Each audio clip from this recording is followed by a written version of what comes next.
commencer par là. Tiens, regarde cette carte. Nous sommes ici à Tréval. C'est un petit village de pêcheurs sur les côtes, mais Demacia n'est pas loin. Demacia est un royaume fier et respectueux des lois, au prestigieux passé militaire. Fondé à l'issue des guerres uniques comme un refuge contre la magie, Demacia est considéré par certains comme une relique du passé qui doit évoluer pour s'adapter à un monde qui a beaucoup changé. Autosuffisante et agraire, sa société est naturellement repliée sur elle-même et portée sur la défensive, attribuant plus de valeur à la justice, à l'honneur et au devoir qu'à toute autre chose. Comme tu l'as compris, Demacia rejette totalement la magie, et toute personne la maîtrisant est immédiatement arrêtée. Mais ce sujet est tabou et de nombreuses révoltes ont lieu en ville pour y remédier. La capitale est entourée de nombreuses villes, mais les plus importantes restent Alpeval, une ville agricole vivant essentiellement de chasse et d'agriculture, d'où est originaire la célèbre éclaireuse Queen, ainsi que le Haut Lac d'Argent, qui a vu naître la puissante famille Krongard, Karen et Luxana. Cette ville est célèbre pour son architecture, ses plateaux rocailleux et ses griffons à plumes d'argent. Je peux aussi te citer Faussemont, une ville anciennement hantée par un démon nocturne. Demacia est très souvent comparée à l'empire voisin, Noxus. Noxus est un empire expansionniste et brutal, mais ceux qui parviennent à voir par-delà le vernis belliqueux découvrent une société inhabituellement ouverte. Tout un chacun peut y gagner respect et pouvoir, pour autant qu'il fasse montre des aptitudes nécessaires, peu importe son origine sociale, son passé ou sa fortune. Les Noxiens admirent la force par-dessus tout, mais cette force peut se manifester de différentes manières. Contrairement à Demacia, Noxus ne cesse de s'étendre. Il n'hésite pas à utiliser la magie à des fins militaires et soumet de nombreuses villes. Lorsque l'Empire compte lancer un assaut, il laisse de choix à ses opposants, rejoindre Noxus et vivre en paix, ou se faire écraser par sa puissance militaire.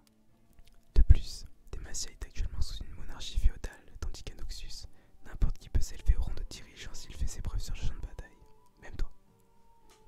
Sa capitale, le Bastion Immortel, était autrefois la forteresse du terrifiant revenant mort de Kaiser. C'est aujourd'hui un caveau de mystère dont l'accès est interdit. C'est dans cette ville que la terrible famille du couteau réside, cette fameuse famille d'assassins. Katharina, Talon et même Cassiopeia, la femme maudite, en font partie.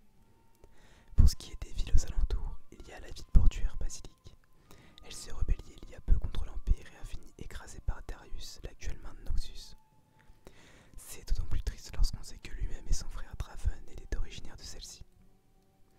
Loin à l'ouest, il y a Tréval, là où nous sommes actuellement. Une communauté agricole où est né Riven, l'exilé. Mais les frontières noxiennes s'étendent au-delà de Valorant. Jusqu'en Shurima, la cité portuaire Nashramae est réputée pour sa soie, sa réplique du disque solaire et le festival en l'honneur de Ramus, un tatou blindé. Oh là, ce bon vieux Gragas fait encore des siennes. C'est un vieil ivrogne qui recherche les ingrédients nécessaires à la création de la bière parfaite. Il a traversé tout Freljord et vient d'arriver à Noxus. J'ai même dû engager des mercenaires pour le calmer lorsqu'il est ivre. En tout cas, n'y fais pas attention. Je vais justement te parler de Freljord. Rassure-toi, tous les habitants de cette région ne sont pas aussi stupides et impulsifs que lui. Freljord est une terre difficile, arpentée par des demi-dieux, et dont les habitants naissent guerriers. On y compte de nombreuses tribus isolées, mais les trois plus grandes sont les Avarosa, la Griffe Hivernale et les Gardiens du Givre, qui doivent toute leur existence à leur volonté de survivre. La magie y est vénérée, on raconte même que les demi-dieux peuvent y être aperçus, Orn ainsi qu'Anivia et le destructeur sauvage Volibear. Les Avarosins sont menés par Ashe. Leur nom leur provient de l'ancienne reine Avarosa qui a choisi Ashe comme héritière en lui transmettant son arc.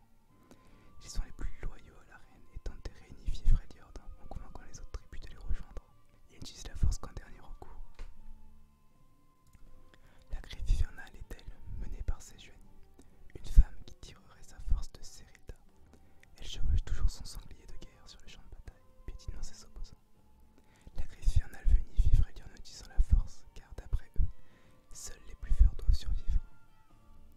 Et pour finir, les gardiens du Givre obéissent à leur chef, Lysandra. Cachée du reste du monde dans le nord de Freljord, Lysandra et ses fidèles préparent le retour de leur glorieux maître, jeté il y a des décennies dans les profondeurs de l'abîme hurlant. Enfin bref, toutes ces informations sont probablement soporifiques pour toi, alors je vais m'arrêter ici pour aujourd'hui. En plus, il y a un tas de tontons qui attendent leur bière, alors je peux pas rester ici à te faire un cours d'histoire. Mais ne t'inquiète pas, la prochaine fois je reviendrai vers toi pour te parler de Bilgewater, Ionia et les îles obscures. En attendant, essaie de survivre.